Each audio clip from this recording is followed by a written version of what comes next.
Welcome to City Week, ladies and gentlemen.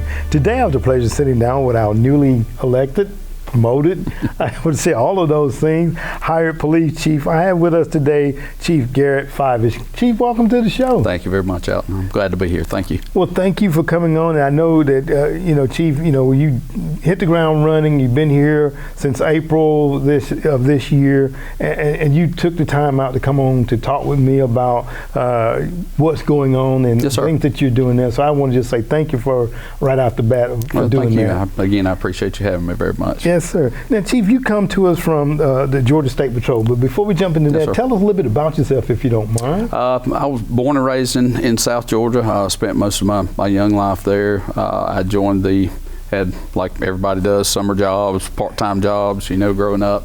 Learned a really good work ethic, learned to work hard and learn the value of hard work. But I joined the State Patrol, lifelong dream of mine. I'm third-generation law enforcement officer. Okay. Always wanted to be a trooper, so I joined the State Patrol in 1994, and I spent 28 years there. Worked a little bit of all over the state, North Georgia, Middle Georgia mainly, and some in South Georgia. Okay. Held a lot of different ranks, big training background. I like the training portion and the educational part of law enforcement as well. But my big specialty was impaired driving enforcement. That was the main thing that I keyed in on. But done a lot of teaching and real big passion for the teaching and instructing part of it. Absolutely. Talking about that, I was in the training department when I came up from the police department. They had, of course, the FATS, back at that time, FATS training. Oh, yeah, FATS simulator. That's right. Through those, yes, sir. FATS baton, oleo resin, the OC spray, all of those things. So those are days gone by. Well, we still use it. Used it Monday, as a matter of fact. So it's still around. It's still around. Yes, sir.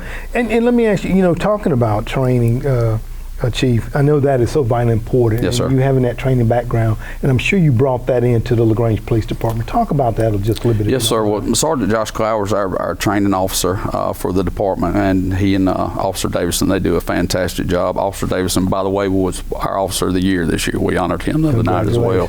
They do a great job for us. Again, having that training background, that's so vital. Law enforcement these days, we're asked to wear so many different hats. It's not just a matter of enforcing the law anymore. We're kind of part social worker, and there's just so many other aspects of being involved with the community that come into play when you're put into those situations. So the more training we can get, obviously the better the experience is for both us and the public. That's right, absolutely. And Chief, you come in, hit the ground running. Everybody always wants to know, what's your 30, 60, 90-day plan? Talk a little bit about that for us. Initially, and I'm still kind of in the middle of the 30-day part. I'm right at the 6-week mark now, so the 30 days a little bit past. I just wanted to come in. I'm not a switch flipper and a dial turner. When I first come in, I like to sit back and kind of get to know the people. I've gotten a good relationship with a lot of the members of the police department. I can't brag on all the employees there from top to bottom. They've been super supportive in helping me take this role on. Very cool. And then as we talked about a little earlier, the other night we did make some promotions. We've had some individuals that have singled themselves out already that have been doing a fantastic job, and that I knew what their responsibilities were, I thought, and then I get a real list of them, and they're doing 3 or 4 times what I thought their job titles were. So chose to reach out and reward them for their efforts, and it was they're very, very vital to the operation of the LaGrange Police Department. Yeah, absolutely. And I saw some of those promotions, and I know that each one of those are very deserving. Yes, sir. I've worked with one particular person that was promoted for a number of years. She was there when I was there. Yes, sir. So, I'm very happy to see those individuals rise to the ranks that they have aspired to. And one of the things, Chief, when you came on, our mayor and the council have a very concerned about the rash of incidents that we've been having here in our community, the young individuals that have no regard for life or respect for themselves or for the general public as that goes. And they say that, we got to do something. And I know that we have programs that are taking place within the community. Yes, sir. Councilman Body is holding programs. Councilman Childs has held some programs. And from the enforcement standpoint, what are you all doing, or what will you all plan to do to kind of help curtail those rash of incidents? Yes, sir. one of the things that Mayor Edmondson tasked me with when I first got here was, and his main ask really was enforcement of the law, but also the asking. He said, I really want the officers to get out in the community and really get to know those people. So we've made some good strides towards that. We encourage the guys, if they're not on a call, to, if you ride by and see some folks sitting on the porch, stop, go up, engage those people. Because I've found throughout my career, even having those relationships in place before there's an enforcement action, even a lot of times, even if that person is the subject of the enforcement action, it just makes that the whole scenario would go a whole lot smoother. You're a lot less likely to resist or offer to do violence to somebody that you have a personal relationship with. Creating and maintaining and encouraging those relationships before there's an incident, it pays dividends in the long run. That was one of the things that he wanted done. And we talked about, as far as the 30, 60, 90 down the road plan for enforcement. We hear a lot, you hear the terms community policing and aggressive enforcement. Those are catchphrases that you hear often in law enforcement, but I really feel like from the community, especially from the community policing aspect, if you're doing your job as a police officer, you're already being a community involved, and there's already community policing taking place. And it's the same way with aggressive enforcement. It's not aggressive enforcement, it's just enforcement. If it's an infraction of the law, then we need to be enforcing that. That's right. Now, there will be a lot of times we see that when we let minor things go by, that empowers people. It creates a feeling of comfort to them, so the little things don't start to matter anymore. So the bigger infractions, we start seeing those more often. So we are going to be turning the dial up a little bit on the more minor things, and stopping the public, engaging them, making them aware. It's not a matter of writing a bunch of tickets. It's just making people aware of the problems and making them aware of the laws, and that some of the things that they're doing do violate the law, and calling that to their attention. That's good. And you use the term community policing. I remember back in my days, that was one of the things that we were very big on, was community policing. And as you and I were talking before we came on, it's a different day now too. Back when I was there on the streets, like you said, we could walk up to, individuals and they knew us on a first name basis, and if there was an incident that took place, a lot of times I'm not saying somebody had to be a snitch, but they would say, hey, and then too, I think a lot of times the best community policing is your neighborhood watch policing. Oh, sure it is. So talk about that and how you all may even move to that aspect. Well, when you have people that want to, no one wants to be in a community where there's crime.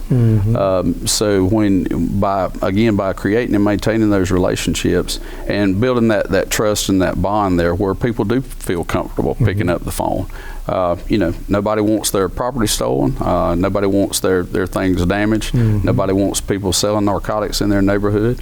But we are short on manpower right now. We are making some efforts toward that, to increasing that. But at the same time, if we're not aware of the problem, there are problems. We have problem areas that we're addressing, but there are areas that are problems that we may not even be aware of yet.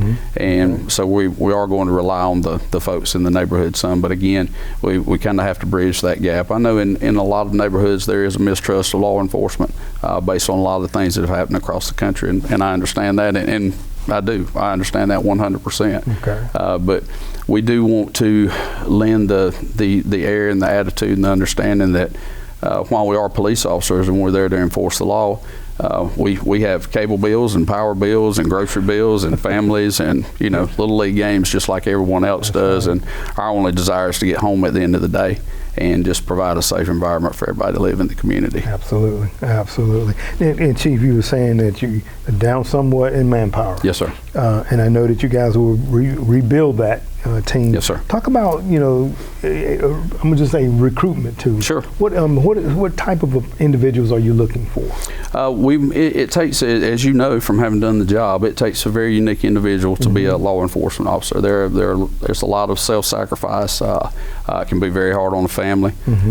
We do our best to help people, our folks at the PD with their schedule and things to be sure that they don't miss important life events. But I know when I was was with the State Patrol for a long time. I missed a lot of things I wish I could go back and do over. Wasted a lot of time that I wish I could do different. But so I try to encourage the younger officers. You know, if you have things that are coming up, let us know. If I have to go catch your zone, I don't mind if that'll keep you from missing something that's a monumental event to your child or your family.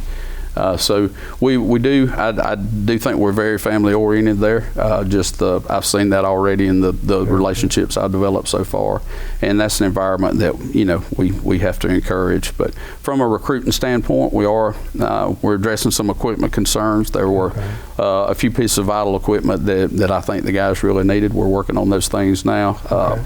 The city manager and the city council have been very supportive of that. We're looking at some different vehicles, actually looking at a different uniform. There's some changes that the guys want to make, and maybe a little rebranding process, and kind of turn the dial and get things started new, and that's always an encouraging thing. Yes, we are looking at a potential pay raise. We hope that goes through, and we're very thankful for the support from the community and the city council on that. That's been a big push, and if that does go through, that'll be a huge recruitment tool for us. Absolutely, yes, absolutely. And you're talking about a little bit of a rebranding. It sounds like the team that's there, you're listening to what they're saying, some of the suggestions that they have, right?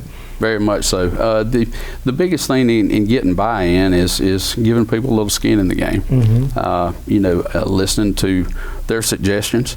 There are some things, if we had a huge checkbook, we could fix a lot of problems. That's right. Doing what we can within the budgetary limitations. The city here financially is in great shape. They're very, very supportive of public safety in general, so that is a huge help. But there are some things that the guys have come to me and wanted to change, and I'm very open and willing to change those things. The department belongs to them just as much as it does me, and I've told them before, at the end of the day, they may answer to me, but I work for them. It's my responsibility to see that they have the equipment, the things that they need to go out and do their job every day. Very good. Well, Chief, we're glad to have you here in our community. Yes, sir. Very happy to have you down with the police department, and know that things are going to turn around, and we're going to get those numbers up as far as individuals there.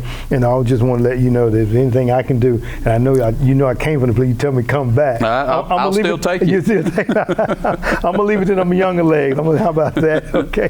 But I do want to say thank you very much for coming on and being my guest today. Okay. Thank you very much. All right. Ladies and gentlemen, stay tuned for more City Week coming up in just a moment.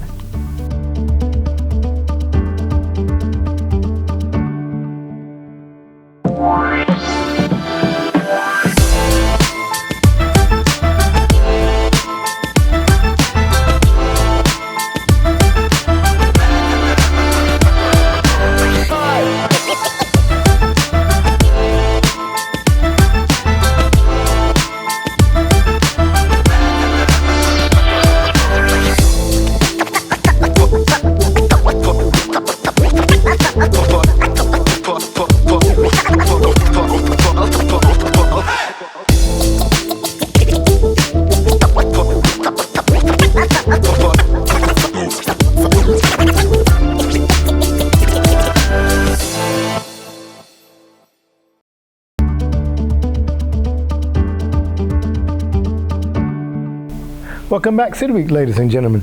Now I have the pleasure of being joined from Visit LaGrange, Lynne Holle, that will talk to us about all of the things that will be taking place in and around the City of LaGrange this week. So Lynne, we're waiting on you. I'm Lynne Holle with Visit LaGrange. Today we're going to be talking about all the events that will be happening in and around LaGrange during the week of June 5th through June 11th. So let's get going.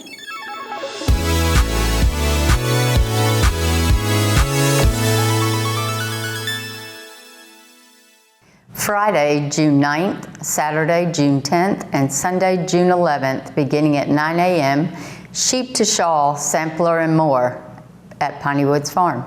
Join us for an exciting adventure into the world of fiber arts. This 3-day adventure will cover natural dyeing, spinning fiber into yarn, and knitting. This is for all skill levels. This may be your first time trying a spinning wheel and knitting needles. Been spinning and knitting for years? Improve your abilities. Children 12 and up are welcome with an adult participant. Pick a day to join in the fun or come to all three, and a concert. Tickets can be purchased at pinywoods.farm. Friday, June 9th at 10 a.m., children's summer activities begin at Hills and Dales Estate. Get outside this summer at Hills and Dales Estate. Join us at the pool terrace or in the pecan grove from 10 a.m. until 11 a.m. for children's activities, including stories and crafts. Bring a sack lunch to enjoy after the activity. All attendees will receive complimentary garden access, free for children ages 13 and under, $5 per adult. One chaperone is required for every 3 children. Member discount does not apply. Rain or shine, call 706-882-3242 or email info@hillsanddales.org to register. June 9th will feature story time with Mama Jama. Friday, June 9th at 8 p.m., the Commodores at Sweetland Amphitheater. The show starts at 8 p.m. The doors open at 6:30 p.m. For 3 decades, the Commodores have remained a force in the music industry. The legends of Motown, hit after hit after hit, Grammy Award winners, all the emotion, all the excitement. If you haven't seen them live, you haven't heard the Commodores. The Commodores aren't just any group. They have staying power. Just like their hit song, Brick House, the Commodores have created a foundation that just won't budge. For tickets, go to sweetlandamp.com. Saturday, June 10th from 10 a.m. until 4 p.m., American Friends of Lafayette Day. Lafayette Square. The Lafayette Alliance is inviting visitors to Lafayette Square in downtown LaGrange beginning 10 a.m. and running until 4 p.m. The Lafayette Trolley will give free rides starting at the Marriott, looping to South Bend Park, out to Hills and Dales and back every 30 minutes. Costume Lafayette stewards will greet guests and provide information about Lafayette and his influence before the trolley launches on each of its loops. Saturday, June 10th at 7:30 p.m., Dear Darling at Pure Life House of Music. Dear Darling is the nom de plume of the Sacramento-based trio of Natalie Haygood, who plays the cello and voice, Casey Lipka, the bass and voice, and Hannah Jane Kyle, guitar and voice. Together, their joyous meld of jazz, folk, classical, and pop delivers a fresh new sound that is being recognized both locally and nationally. After an auspicious national debut in March as opening acts for headliners Emmylou Harris, Tommy Emmanuel, and Grace Potter at the Kayamo 6-man festival, Dear Darling have continued their reign as one of Sacramento's most heralded ensembles. Along with a full fall local performance schedule, the Darlings will finish the year recording the follow-up to their self-produced debut album, Believe, while preparing for their summer 2023 West Coast and Midwest tours. For tickets, go to purelifelagrange.com.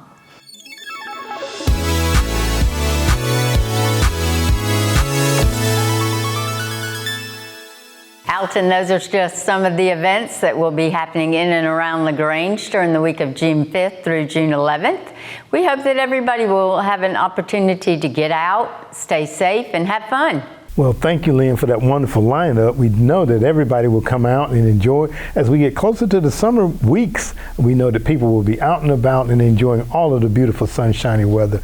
Ladies and gentlemen, I want to thank you for joining City Week this week. My guests have been Chief of Police. I had on Garrett Fiveash as he talked about his 30, 60, 90-day plan and his also a little bit more aggressive enforcement within the community so that we can make sure that everyone in our community feels safe. Ladies and gentlemen, if you're interested in becoming a police officer, give them a call at the police department. I'm sure they'll tell you all about how you can become one of the LaGrange's finest. Ladies and gentlemen, I hope that you've enjoyed my interview, and as always, I want to invite you back for more of City Week.